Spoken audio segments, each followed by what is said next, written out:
केंद्रीय सरकारी कर्मचाऱ्यांसाठी ही सर्वात मोठी आर्थिक घडामोड आहे. 8व्या वेतन आयोगामुळे संपत्ती आणि धोरणाचा नवा आराखडा तयार होणार आहे. सध्या 50 लाखांपेक्षा अधिक केंद्रीय कर्मचारी कार्यरत आहेत आणि देशभरात 69 लाखांपेक्षा अधिक पेन्शनधारक आहेत. हा सर्वात मोठा कर्मचारी वर्ग आहे जो देशाच्या अर्थव्यवस्थेवर थेट परिणाम करतो.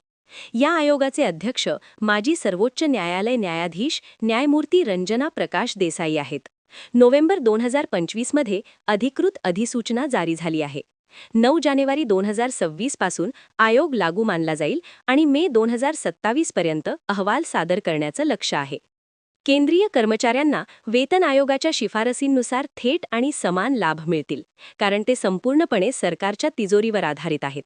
दुसरीकडे सार्वजनिक क्षेत्रातील कंपन्या अर्थात CPSEंना स्वतंत्र वेतन सुधारणा समितीचा कोणताही प्रस्ताव नाही.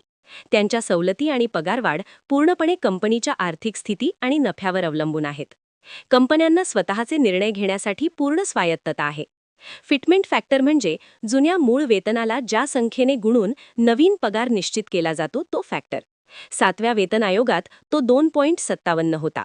कर्मचारी संघटनांनी आता 2.86 ते 3.15 पर्यंत फिटमेंट फॅक्टरची प्रमुख मागणी केली आहे.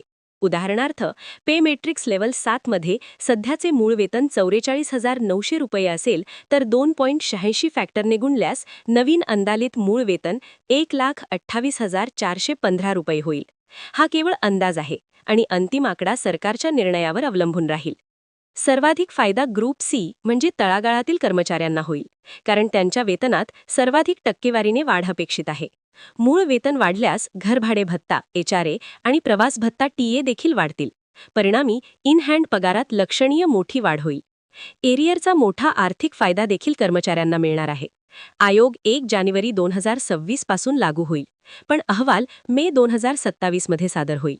या मधल्या काळातील संपूर्ण थकबाकी कर्मचाऱ्यांना एक रकमी मिळेल. यामुळे जानेवारी 2026 ते मे 2027 पर्यंत 1.5 लाख ते 4 लाख रुपये एरियर प्रत्येक कर्मचाऱ्याला मिळू शकतो. अर्थव्यवस्थेत एकाच वेळी मोठी रोकड म्हणजे लिक्विडिटी येईल. MyGov पोर्टलवर सर्वेक्षण सुरू आहे, ज्यात कर्मचाऱ्यांचा सहभाग अपेक्षित आहे. आयक्रॉइड फॉर्म्युला किमान वेतन ठरवण्यासाठी आजही योग्य आहे का? परफॉर्मन्स लिंक पे अंतर्गत 3% वार्षिक इन्क्रिमेंट कामाच्या कामगिरीवर आधारित असावे का? MACP योजनेच्या प्रमोशनमधील वेळेचे अंतर कमी करावे का? महिला कर्मचाऱ्यांसाठी बाल संगोपन रजा CCL धोरणात सुधारणा करावी का? याबाबत सूचना देण्यासाठी अंतिम मुदत 30 एप्रिल 2026 आहे. केवळ पगारवाढ नाही तर जीवनशैलीतही बदल अपेक्षित आहेत. कार्य-जीवन संतुलनावर विशेष भर देण्यात येईल. उत्तम आरोग्य सुविधा आणि पेन्शन सुरक्षेचे अद्ययावतीकरण होईल. भविष्यात 5 दिवसांचा कार्यसप्ताह लागू करण्यावर गंभीर चर्चा सुरू आहे. अर्थव्यवस्थेवरील मॅक्रो इकॉनॉमिक परिणामही मोठा असेल. पगारवाढीमुळे क्रयशक्ती वाढेल आणि बाजारात पैशांचा ओघ वाढेल. या रोख रकमेचा थेट फायदा ऑटोमोबाईल, रिअल इस्टेट आणि fast moving consumer goods FMCG या क्षेत्रांना मिळेल.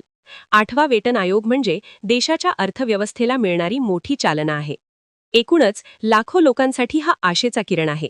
लागू होण्याची तारीख 2026 आणि अहवाल 2027 मध्ये येईल. फिटमेंट फॅक्टर 2.86 ते 3.15 पर्यंत अपेक्षित आहे. 1.5 ते 4 लाखांपर्यंत एकत्रित एरियर मिळेल आणि बाजारपेठेत मोठी गुंतवणूक आणि तेजी येईल.